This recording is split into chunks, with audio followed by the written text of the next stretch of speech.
Assalamualaikum warahmatullahi wabarakatuh. Apa kabarnya anak-anakku yang hebat? Semoga kalian saat ini dalam kondisi yang sehat. Kali ini, pada pembuatan pelajaran, kita akan mempelajari tentang implicit join, yaitu cara-cara merelasikan atau menghubungkan beberapa tabel menggunakan klausa where.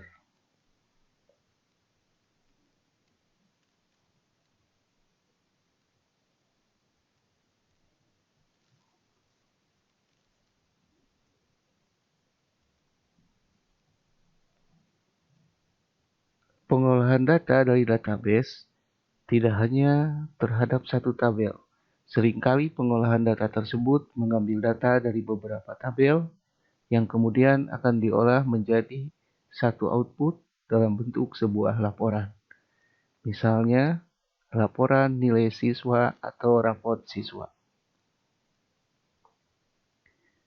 Sebagai contoh, kita mempunyai 3 buah data.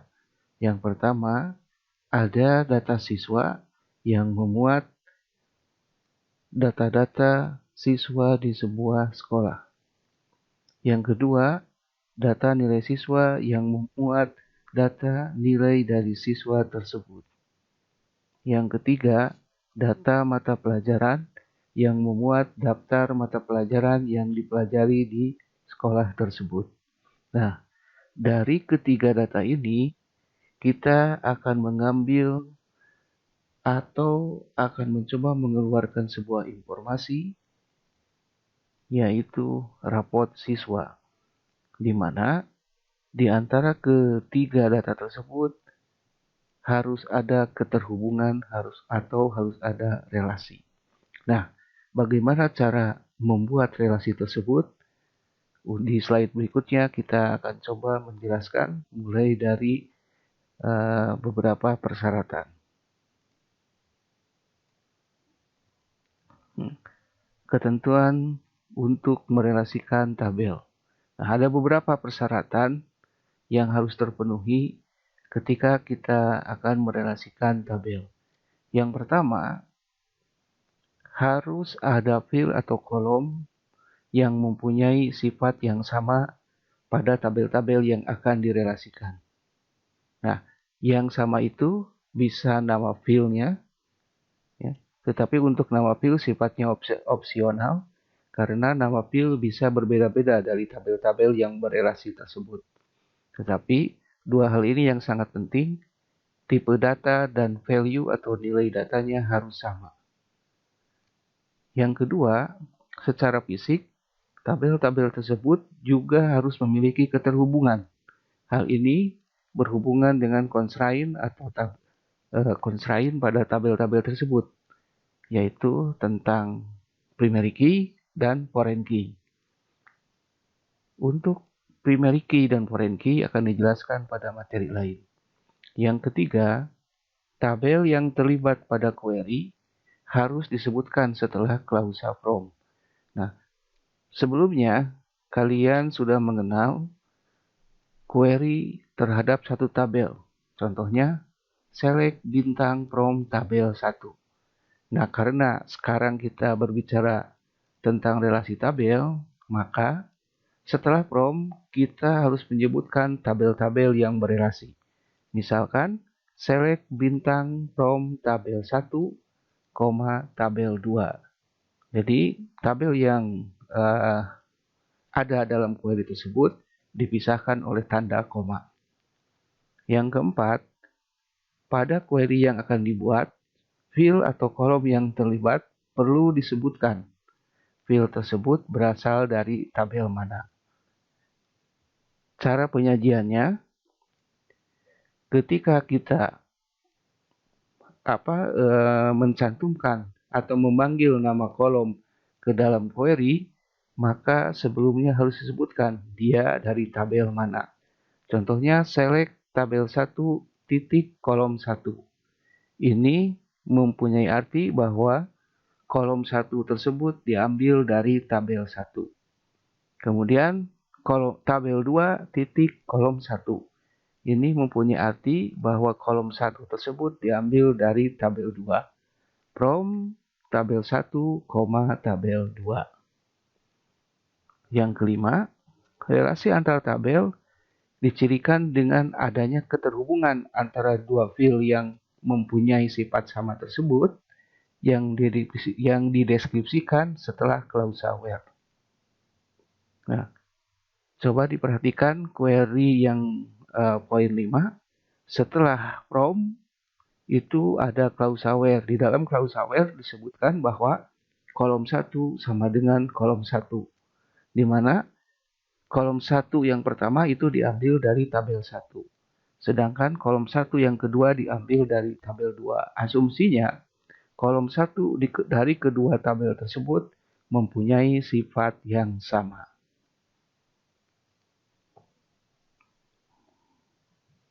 Nah, sebagai contoh, kita mempunyai dua buah tabel.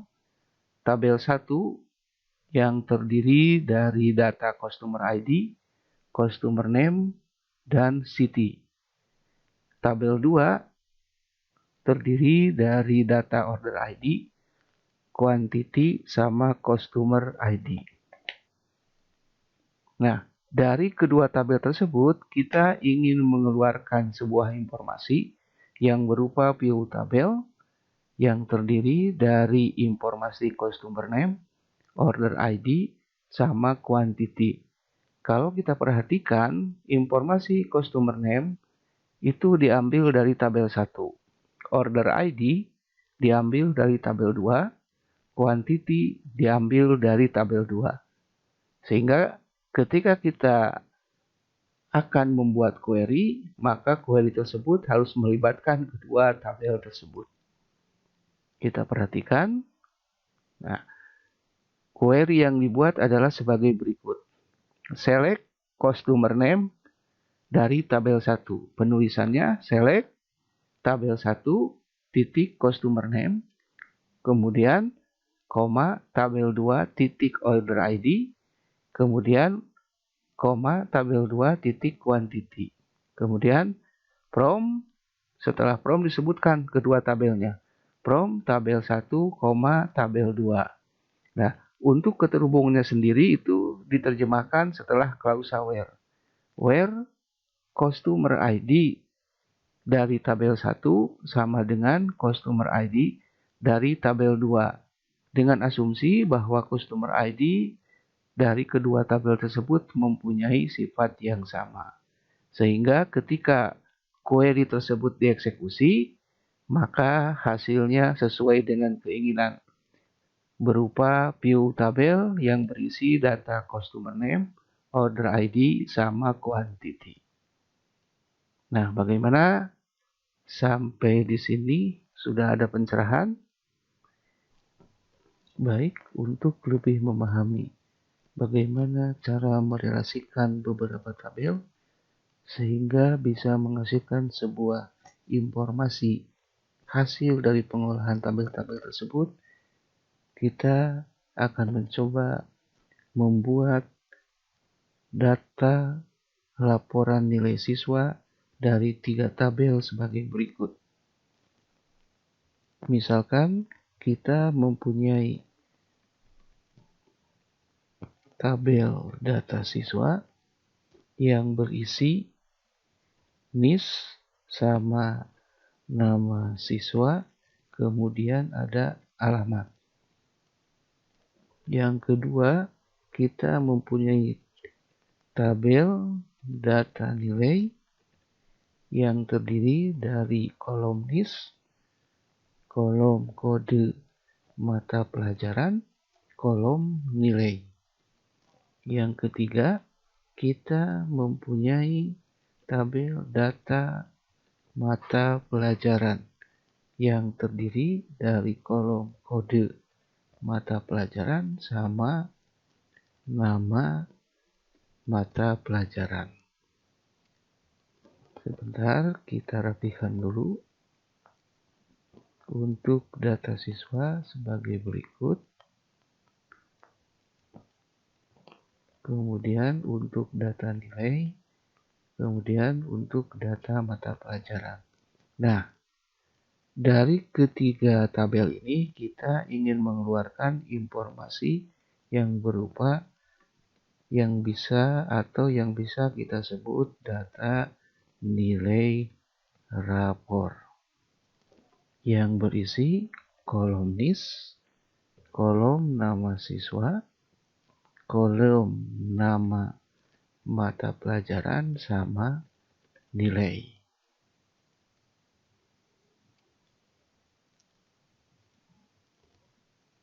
Nah, kalau kita perhatikan dari informasi data nilai rapor ini,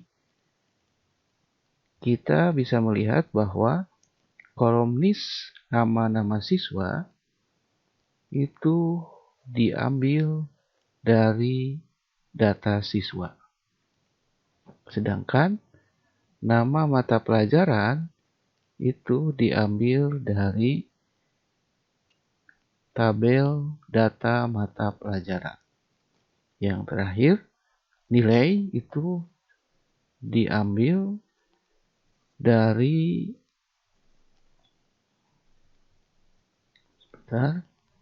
supaya kelihatan, nilai itu diambil dari data nilai. Nah, bagaimana cara kita bisa membuat query untuk data nilai rapor? Kita harus ingat bahwa ada persyaratan untuk merelasikan beberapa tabel. Kalau kita perhatikan, antara tabel data siswa dengan tabel nilai, itu ada nama kolom yang sama, NIS. Kita asumsikan bahwa kedua kolom NIS itu mempunyai sifat yang sama. Kemudian, antara tabel data nilai sama data mata pelajaran, ada dua kolom yang sama juga, yaitu kode mata pelajaran. Kita asumsikan juga bahwa kedua kolom tersebut mempunyai sifat yang sama. Sehingga kalau kedua kolom di antara tabel-tabel tersebut mempunyai sifat yang sama, bisa dipastikan bahwa ketiga tabel tersebut bisa berhubungan atau bisa berelasi. Nah, sekarang kita buat sintak dari query untuk mengeluarkan informasi data nilai rapor. Kita gunakan perintah select, kemudian kolom yang pertama di data nilai rapor adalah NIS. Maka kita sebutkan NIS. Kemudian yang kedua nama siswa. Yang ketiga nama mata pelajaran. Yang keempat nilai. Nah, ketiga data ini diambil dari tiga tabel yang berbeda, yaitu from data siswa, data nilai, data mata pelajaran. Nah, sampai di sini masih ada kekurangan. Kita ingat di persyaratan bahwa setiap kolom yang disertakan dalam query relasi itu harus jelas kolom tersebut diambil dari tabel mana. Maka kita bisa edit bahwa NIS itu diambil dari data siswa. Maka kita tuliskan data siswa titik NIS. Artinya kolom NIS tersebut diambil dari tabel data siswa. Yang nama siswa pun sama, diambil dari data siswa. Kemudian yang nama mata pelajaran diambil dari data mata pelajaran. Titik nama MP. Kemudian yang nilai diambil dari data nilai. Titik MP. Yang harus kalian ingat bahwa antara nama kolom dengan nama tabel dipisahkan oleh tanda titik. Nah, sampai di sini masih belum lengkap. Kenapa? Karena keterhubungan antara ketiga tabel tersebut belum ada. Nah, ciri keterhubungannya adalah setelah klausa where. Di dalam klausa where kita bisa menghubungkan kolom-kolom yang sama tadi. Yang pertama, NIS. Yang pertama adalah NIS dari data siswa sama dengan NIS dari data nilai. Penulisannya data siswa titik NIS, ya. Data siswa titik NIS, jadi NIS dari data siswa sama dengan NIS dari data nilai. Udah, berarti sampai di sini yang data siswa dengan data nilai itu sudah berelasi. Nah, sekarang tinggal yang kedua, antara data nilai dengan data mata pelajaran. Maka kita buat keterhubungan yang kedua. N, jadi pakai logika N, kemudian kita sebutkan keterhubungan antara tabel data nilai dengan data mata pelajaran, yaitu dari data nilai diambil kode mata pelajaran, di mana kode mata pelajaran tersebut sama dengan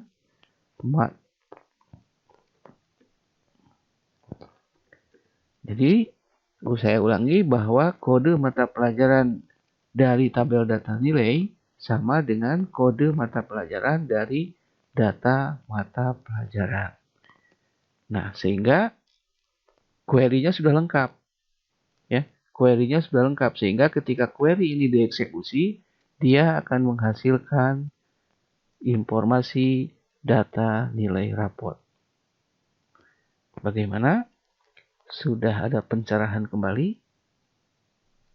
Mudah-mudahan dengan dua contoh ini kalian sudah memahami apa yang dikatakan sebagai implicit join atau keterhubungan antar beberapa tabel, di mana keterhubungan itu bisa menghasilkan sebuah informasi baru.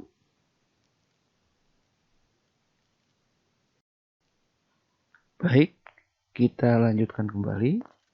Kalau kita perhatikan, query yang sudah dibangun untuk membuat informasi data nilai raport ini cukup panjang. Sehingga bisa dibayangkan jika informasi yang ingin ditampilkan lebih banyak, tidak hanya 4 kolom, maka query-nya akan semakin panjang. Nah, bagaimana sebetulnya cara menyederhanakan query tersebut sehingga tidak panjang seperti ini? Caranya adalah dengan membuat nama tabel baru. Jadi si nama tabelnya itu maksudnya memakai alias. Misalkan di sini data siswa. Setelah prompt, perhatikan setelah prompt bahwa si nama tabelnya akan kita aliaskan. Nah, misalkan data siswa kita kasih alias menjadi DS. Kemudian data nilai kita akan memberi alias DN. Yang terakhir, data mata pelajaran kita akan memberi alias DP. Ya, sehingga nama tabelnya bisa diganti dengan nama alias. Kita ganti select data siswa NIS. Nah, data siswa bisa diganti dengan DS. DS titik NIS. Data siswa nama siswa. DS titik nama siswa. Data mata pelajaran nama MP. Data mata pelajarannya diganti dengan DP. Kemudian yang data nilai kita ganti dengan DN. Nah, sehingga ini menjadi lebih singkat. Kita perhatikan. Yang di where juga sama. Data siswa kita ganti menjadi DS. Kemudian data nilai kita ganti menjadi DN. Sama ini juga menjadi DN. Yang terakhir data mata pelajaran menjadi DP. Nah, silakan perhatikan. Ini cukup singkat. Kenapa? Karena nama tabelnya diganti dengan nama alias. Bagaimana? Ada pencerahan kembali? Mudah-mudahan semakin memahami ya.